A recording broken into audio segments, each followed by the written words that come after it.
Hey guys, in this tutorial, we are going to see how to configure Spring to do connections with the database server, enable transactions, use Hibernate, etc.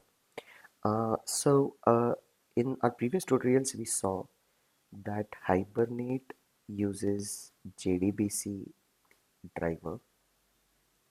Okay. Now, what happened was that Hibernate is an ORM, right? ORDBMS, which is Object Relational Database Management System. Now, over many years, many ORDBMSs came into existence.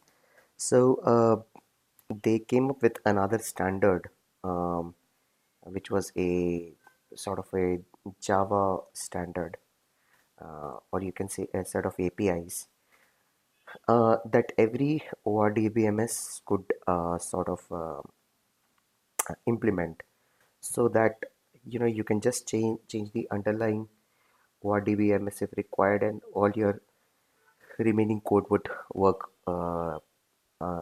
beautifully.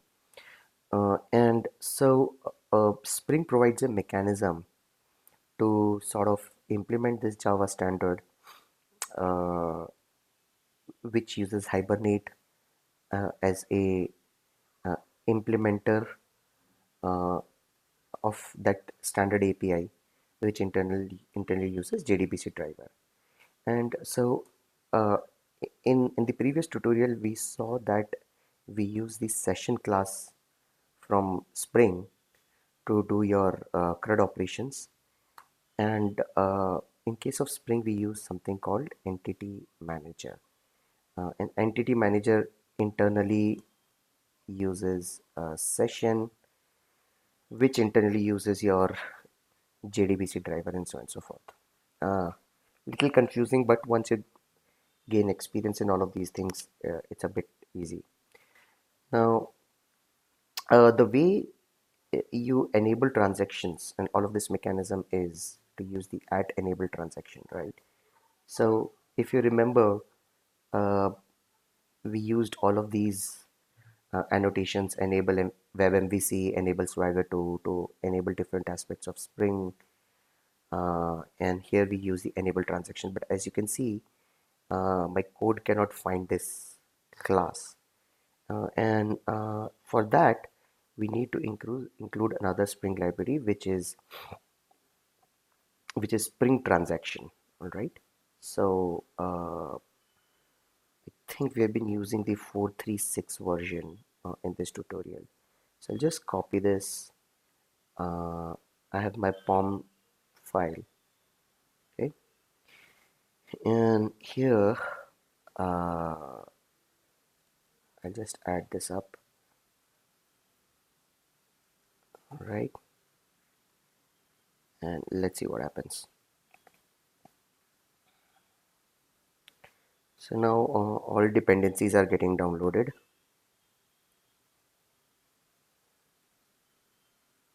and let us see.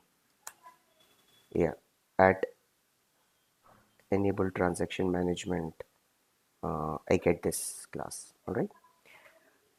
Excuse me. Now my code does not know which um, JDBC driver to use, or whether to use Hibernate or some other ORM.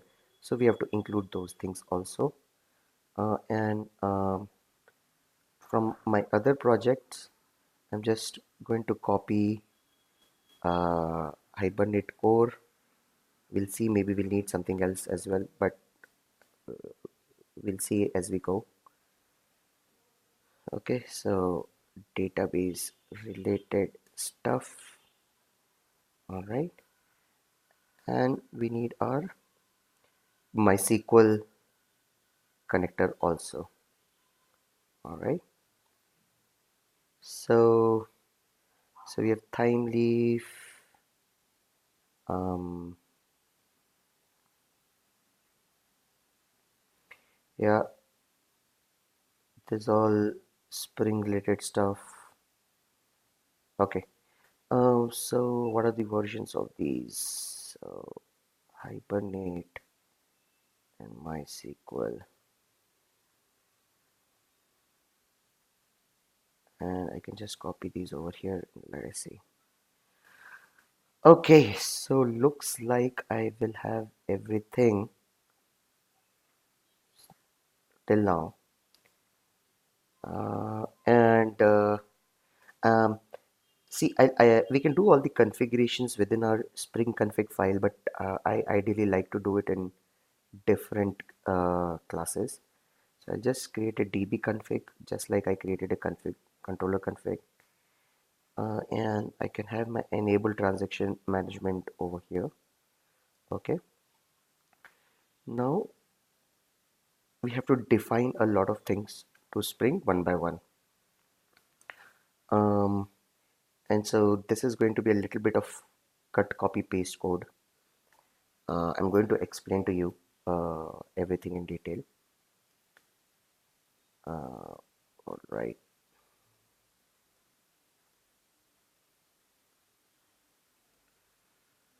Okay, so this is my DB configuration from another project.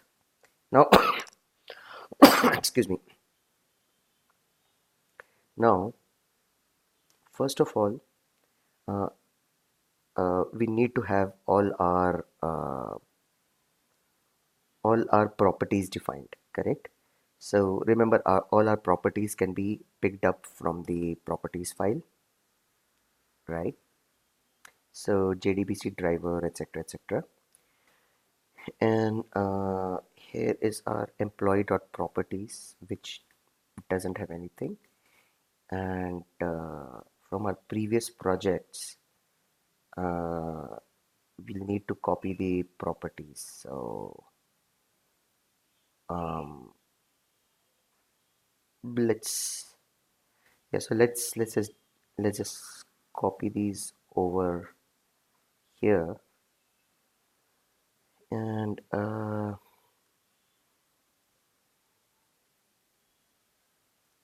right, we don't need any of the variables in the properties file, and this much we can just replace, and we can also replace this. All right. Okay, so let's start filling these up. Show SQL false, DDM to auto update. This will just create our database if it does not exist. We don't need the time zone thingy.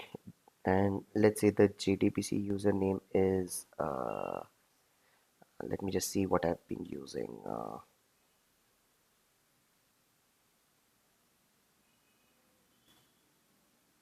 Okay, so yeah, incref and password 1234. Incref. All right. My Hibernate dialect is this guy over here. Uh, the URL is this guy over here, and my driver class is this guy over here. So now once all of these properties is configured, uh, they will get injected in these variables.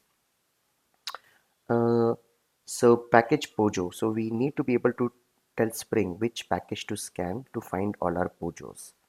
So that will be com incref employee.pojo, right? Um, okay.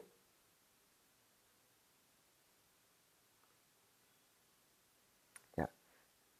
Let me just close everything else. Okay. Now I need to tell Spring uh, what is my JDBC connection provider, and so that is called a data source.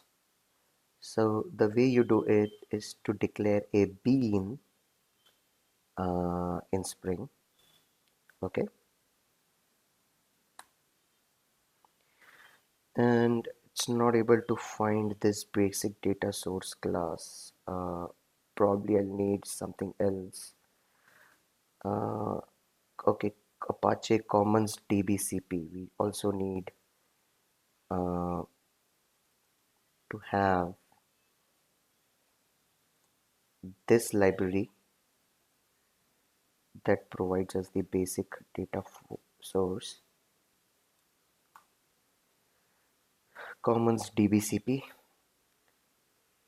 and DBCP stands for database connection pooling. Okay. Um,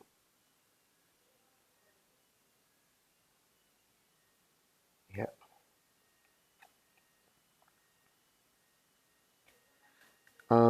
So I'm just going to say Apache Commons. Okay.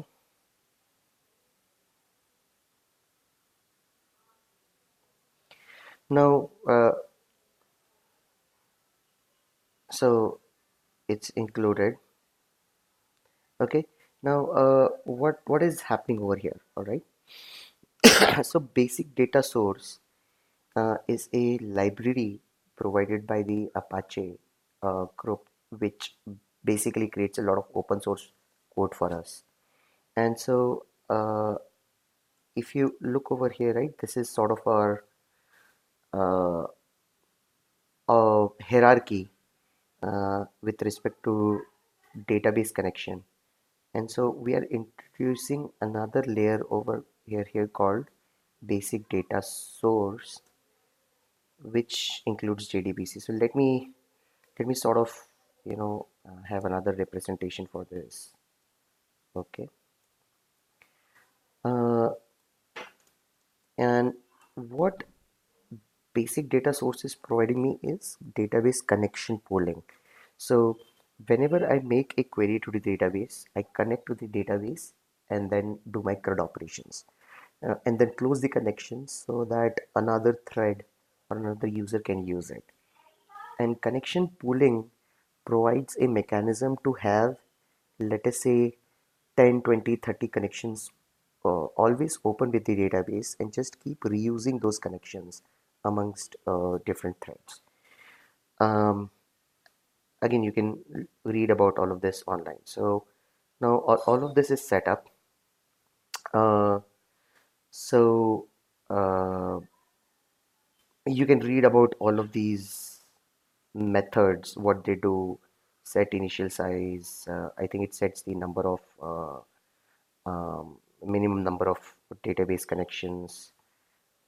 Min idle. I think if you don't have any activities going on, so it will keep at least two idle connections, and so forth. You can read about this validation query. This will just keep running to ensure that we are able to connect with the database. So again, you can read about all of these online. Now what I mean, so if you just look at this method, right, it's just returning back this data source object. And what add bean declaration does, it's a Spring annotation, is that it attach I mean, whenever Spring sees this annotation, this method gets executed, and this object singleton gets associated with this name. And so now I can auto wire or reuse this object at other places, just like I was auto wiring and reusing my um, my uh, repository.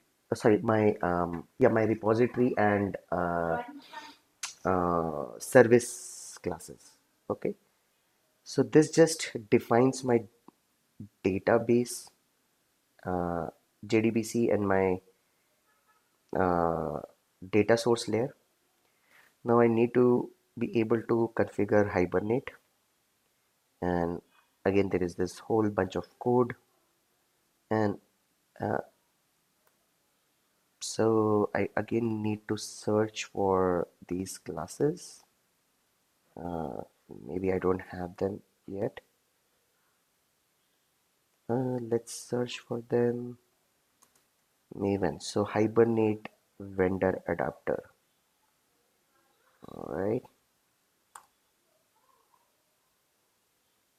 Oh, so we need Spring ORM. All right. We can pick up anyone because anyway we want to use our 436 version. So let's include this over here.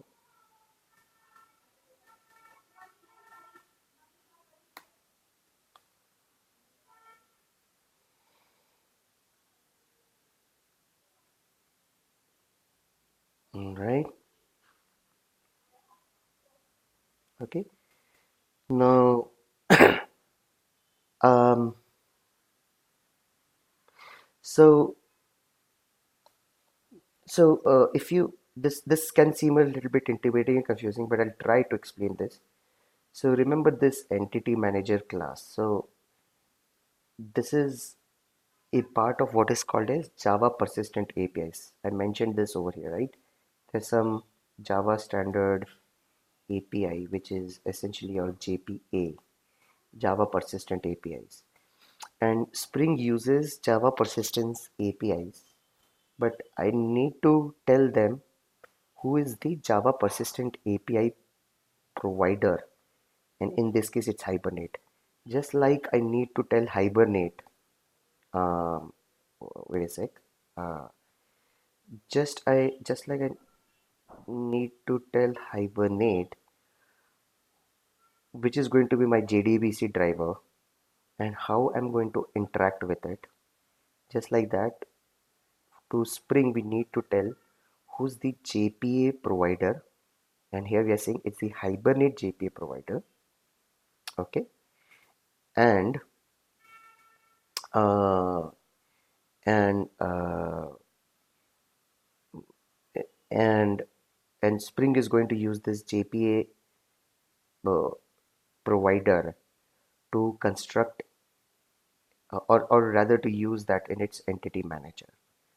Um, so if you look here, while creating this bean, I, I, I'm using this variable data source, right? And I've just mentioned auto void here over here. So Spring automatically creates an object and then passes it over here. And you just need to create all of these classes, local entity manager bean, provide the data source over here, and uh, so in this entity manager factory, I'm providing uh, the Hibernate JPA vendor adapter uh, is the class to use to connect with Hibernate, uh, and then to this bean I'm providing some properties, right? The Hibernate properties. So little difficult to understand. It's actually very difficult to understand, but hopefully whatever I mentioned gave you some idea. And then finally, Spring has something called a transaction manager. And just like I passed my data source to this method, now I can pass my local entity manager factory bean to this method, and I'm using a JPA transaction manager and returning that. So that is what will complete the sort of database setup. And again, you don't need to worry too much about it. I'll be checking all the code in employee Spring repository, so you can just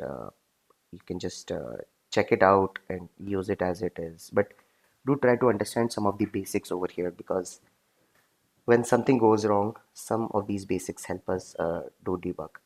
And again here, just see bean.set packages to scan is our this is set to our package com in grep employee pojo. And so Spring will automatically scan this package, and uh, whatever entities are declared over there, Spring will automatically consider them as database tables or objects that need to be created and used within the Spring framework. So now, if I look at employee Pojo, um, over here, So I need to declare this as at entity. Okay, this is a Java X persistence class, which is basically JPA class. Okay, and in the world of Hibernate, you always need an ID for every row. So I'll declare this as ID. Again, this is a JPA API. And so once you are done with this, we had our employee DAO. This was sort of a dummy DAO that we had created. So I'm just going to copy this into employee in mem DAO just for future reference. And this is our actual employee DAO. All right. Now, now, what what this DA needs to do is to interact with our entity manager, right? In the Hibernate world, just pure Hibernate world, we were interacting with the session class, which was provided by Hibernate. But here we need to use the JPA provided entity manager. And so I can just say at auto wired and entity manager en. All right. So again, understand Spring is configuring all of this for us. Uh, if we just tell Spring, hey, here is the data source that you need to use. This is the entity manager factory that you needs to use, and this is the transaction manager that you need to use.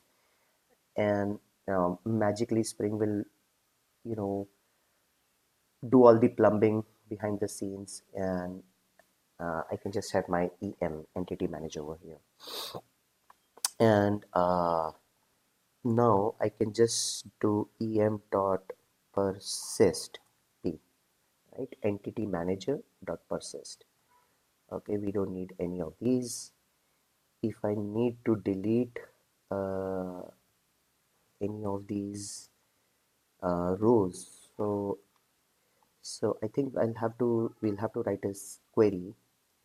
Okay, so private static delete string delete row. So delete from employee Pojo where ID equal to colon ID, right? So let me just clean up all of these. Um, all right. Um, so so let's try to fill in these things. I'll try to fill up whatever I know quickly. Um, Let me just Google this up, folks, for a second. Okay, folks. So the way you do all of this is so what I've written over here is called JPQL queries, right? So in JDBC, you have SQL queries. In Hibernate, you have HQL Hibernate query languages, and in JPA, you have JPQL Java Persistence Query Language, which is actually very similar to HQL, right? So all I'm saying is I have a uh, delete uh, uh, ID query which says delete from employee Pojo, where ID is this, and then select from employee Pojo where ID is this. This was select, and for selecting all I have just select from employee Pojo.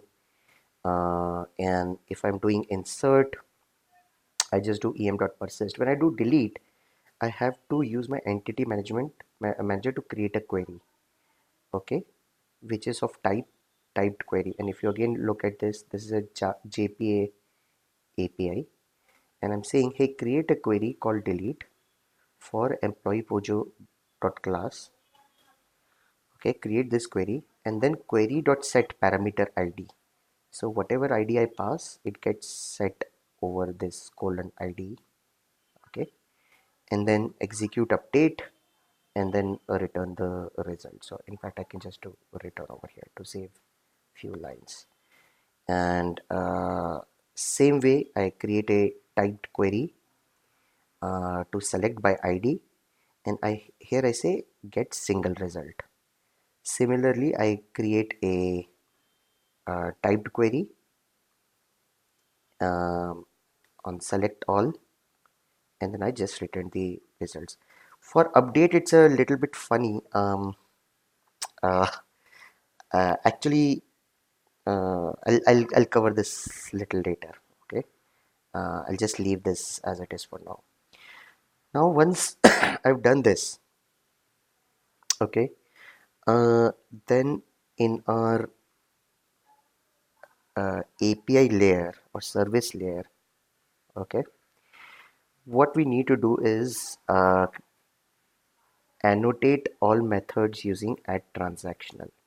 Now, this is one of the superpowers of Spring. If you have seen our Hibernate uh, tutorial, we had to do a lot of things to start a session, get a session, start a transaction, close a transaction, commit, etc., etc. And here, I can just use the add transaction annotation. And what this is telling Spring is that, hey, anything that's happening in this method, create a transaction, run everything inside this method within that transaction, and then close the transaction, right? So that's all that I need to do. Okay, uh, and I can just do return over here. All right, so I have to have everything as at transactional over here. Some of the important things to note is that at transactional can only be used on the public method.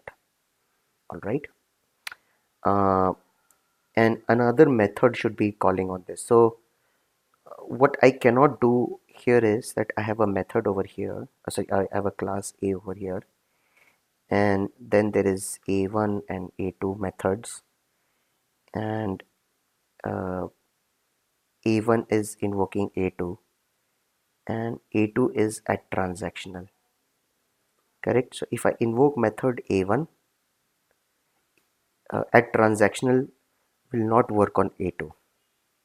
Okay. Um, and then this has to be public. Correct. This is something to do with the way Spring works. Okay, I will not go into a lot of details into it. Uh, but if I have a class B, and if I have over here a method B1, okay, and if this is calling A2, then at transaction will work, right? If this is private, then again at transaction won't work. All right, so this is the sort of things we need to remember. And here a transaction will work because this is getting called from our controller. Um, and so controller method, if we just look at the delete method call, right? Controller method does not have a transactional over here, but it is calling delete, and it is a public method and has add transactional over here, and so it works. All right. uh, and if you look at update, all right, so the way to do this is um,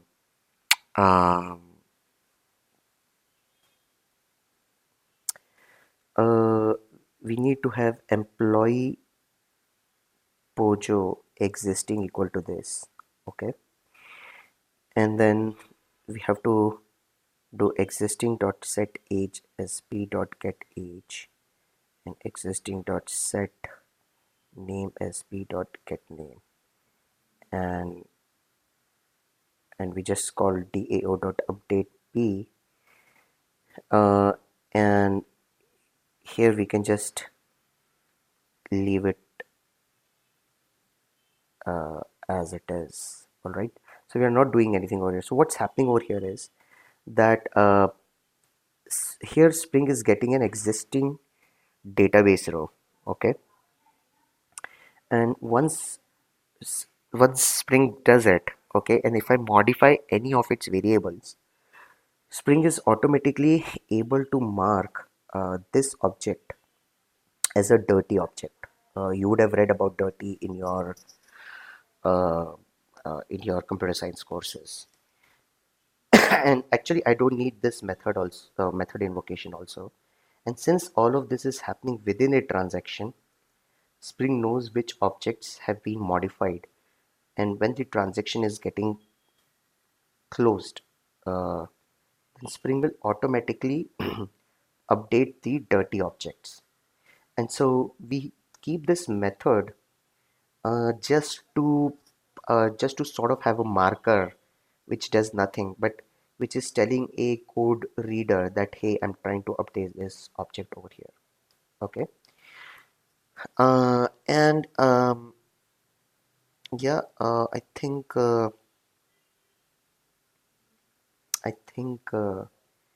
this should do it. All right. So how do we test this? So I'm going to close everything. All right, it's connecting to our employee. So let us open up MySQL Workbench.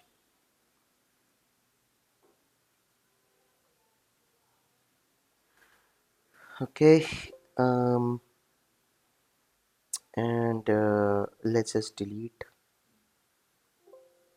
our table over here. All right. Um,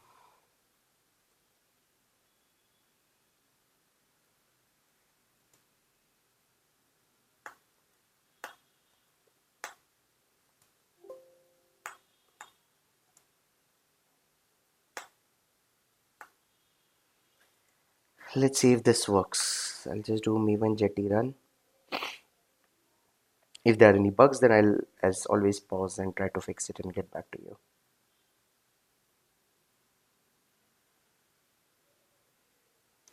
Okay, something has gone horribly wrong over here. No qualifying being off. Expected. Okay, let me just debug this and get back to you. Okay, so I had to make two small changes. One is in my DB config. I had to declare this class as add configuration. So whenever in Spring we are declaring any configurations, it has to be declared as add configuration, right? Even our controller config had add configuration over here. And then in our DAO, we had used at autowired, and instead of that we have to use at persistence context. The reason for that I really don't know, but maybe this is what Spring requires for us to use to autowire entity manager, and maybe it's just the way this that Spring works. So I've run my Maven Jetty colon run. All right, now we should be able to do some of these things with Swagger. So localhost colon 9000 slash employee slash Swagger UI.html. Uh, okay, so employee controller. My if I refresh this, my Pojo has been created as a table. Okay, nothing in there. So let's post an employee. The thing over there is no ID, and this could be a little bit of a problem. So uh, let's just do one thing. Um,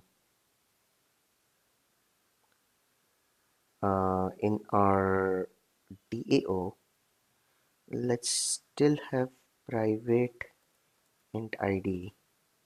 Okay, and I'll just do ID plus plus over here and p dot set ID as ID. All right. Uh, so this is just assigning IDs. All right. And now let's say age is 30, name is Romel. Let's see if this works. Yeah, it worked, and I have this over here in my database also. Let's put as Rajul, try out. uh, I get it in my database. Let's try to get everything over here. So I have an error. um, okay, select from, okay. All right, so let's maybe some um, syntactical issue over here. So JPQL select query. Um, okay, so we have to do select C. All right. So I'll just do select P from employee Pojo P and select P from employee Pojo P over here. And again, delete JPQL.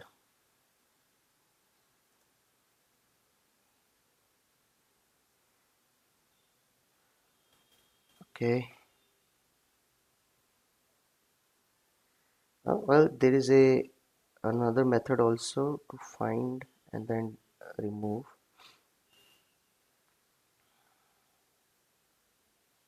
Well, I'll just keep it as delete P from employee Pojo P where ID equal to this. All right. So now, since our server has restarted, my uh, some of my objects are over here. We'll just try to work on them. Okay. So let's try a get. So I get these. Um, I can't use my post APIs because my ID are getting created in memory. But let's try to get an employee with ID 1. So I get this employee with ID 2. I get Rajul, and if I do 3, I get an exception because it was null. Uh, and then if I want to modify ID 2 with age as 40 and name as Anisha, let's hope this works. And here in my database, Rajul has been updated. So, so far so good. A couple of small things over here. Now, if you look at our DAO, I had to manually do ID plus plus, and this is not that great. So, uh, in um, in Hibernate, you can automatically increment ID, right? And I'm going to use I mean, you can have generators to create these IDs and increment automatically. And I'm going to use Hibernate table generator. Hibernate table generator. All right. Or I can use auto increment also. Let me search this Hibernate MySQL ID generator auto increment. Just search for this. All right. So to use MySQL and automated column, you're supposed to identity. All right. So,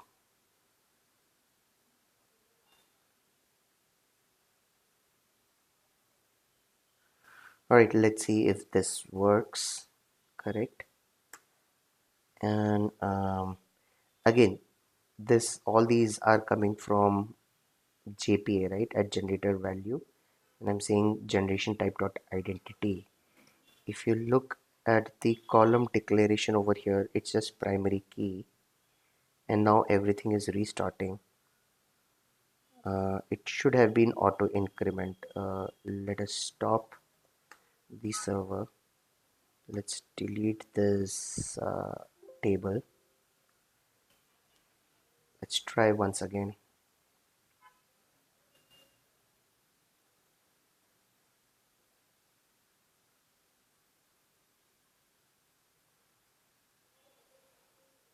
Right, so now you see this is auto incremented primary key.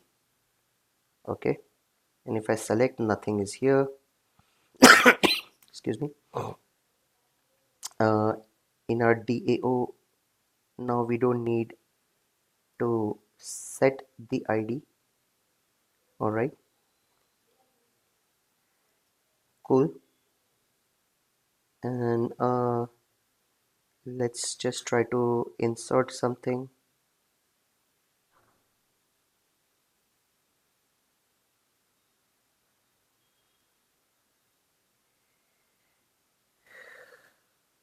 So let's say I'll just put this back again, and yeah, I get one. Let's just try many times, and I get 1 2 3 4, right? So yeah, that's about ID. And finally, here is an interesting thing about transactions.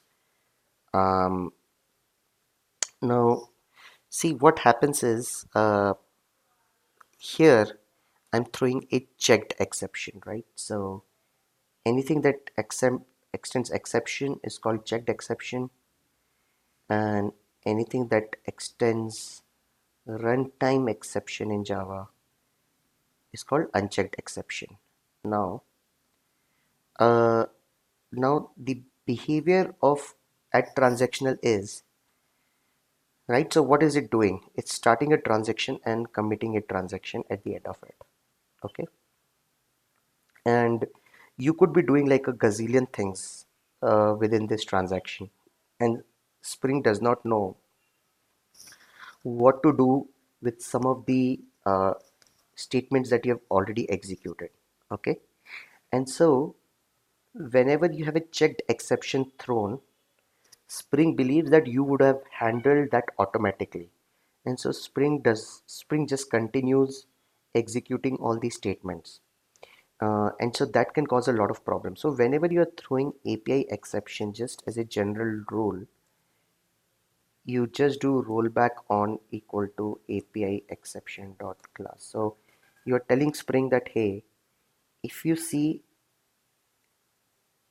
this checked exception thrown, okay, which is getting thrown, so roll back on that exception. If I don't give this, Spring will not try to roll back. It will try to commit, and that could result in um, let us say various sorts of errors at a database level. Half of your things could get committed and half your things may not get committed, and so on and so forth. So always have this, whenever you're having a checked exception, always have uh, this rollback. All right. uh, Now here I'm not asking to roll back because I'm not inserting anything. Okay, and so this is just one transaction. um, Actually, I mean, I can just put this like this also. It wouldn't hurt.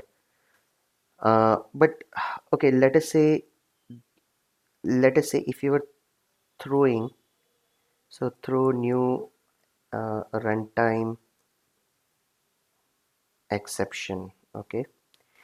Let us say if you're doing this sort of a thing, uh, then you don't need to put something like a rollback on runtime exception dot class, right?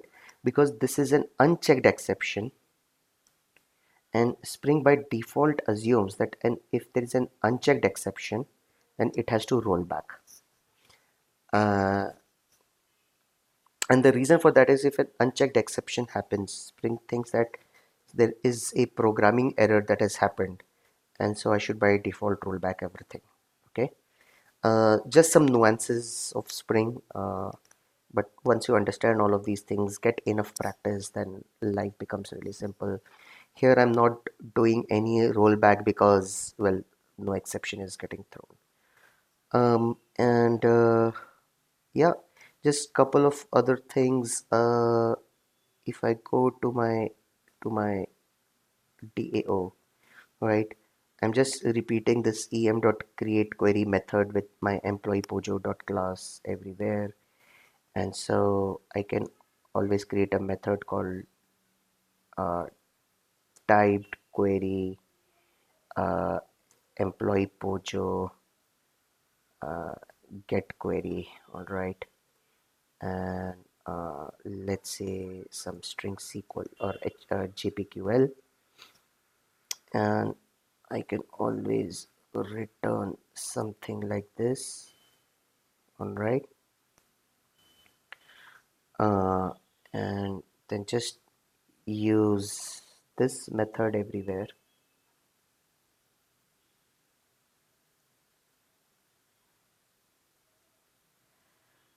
Okay, because now I don't have to pass my employee pojo dot class everywhere, and it's all at one place.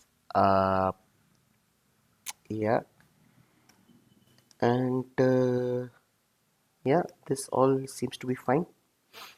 So one more thing I'm gonna do is that if you look at our user interface over here, uh, so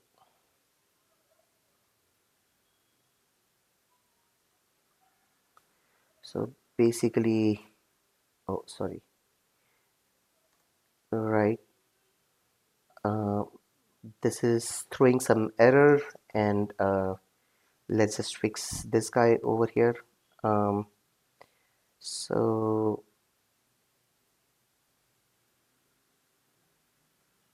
we have our app.js, and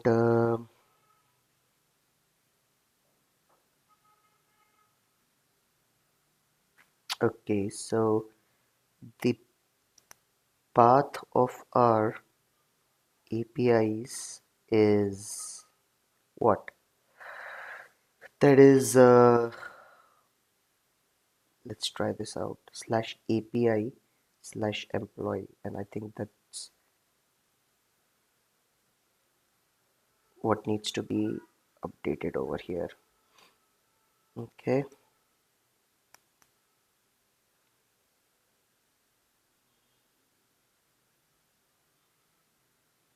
so we have method to delete and get. We don't have anything to update yet, but let's see.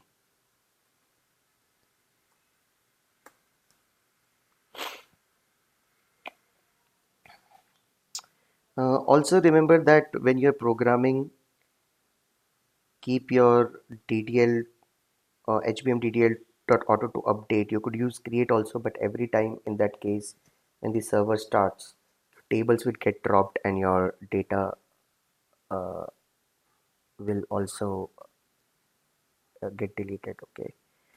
So let me do one thing. Let me just debug this, make sure everything is working fine, and get back. Okay, folks. Yeah, I had to make couple of changes to make everything work. Number one, in our delete method, uh, we had delete p, so I had to remove this, and I had to create a query, not a typed query. Okay, that's change number one.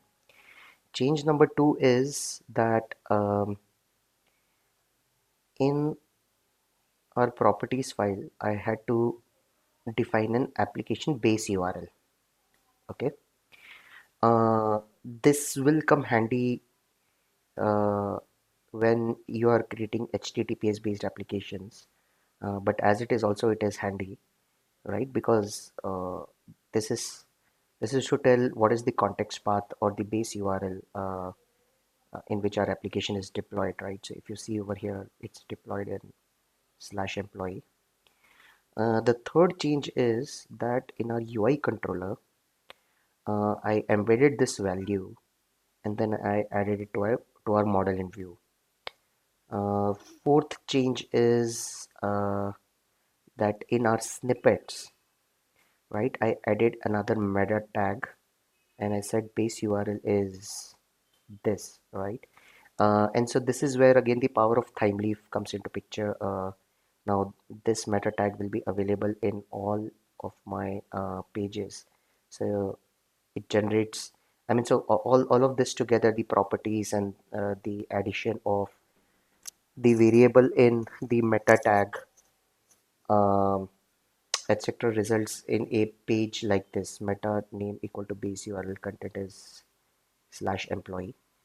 And the final change is that in our application JS, um, I created a method called get employee URL, where using jQuery I looked up this meta tag and got its value, and then I'm returning base URL slash API slash employee, right, which is basically the API that we need to hit.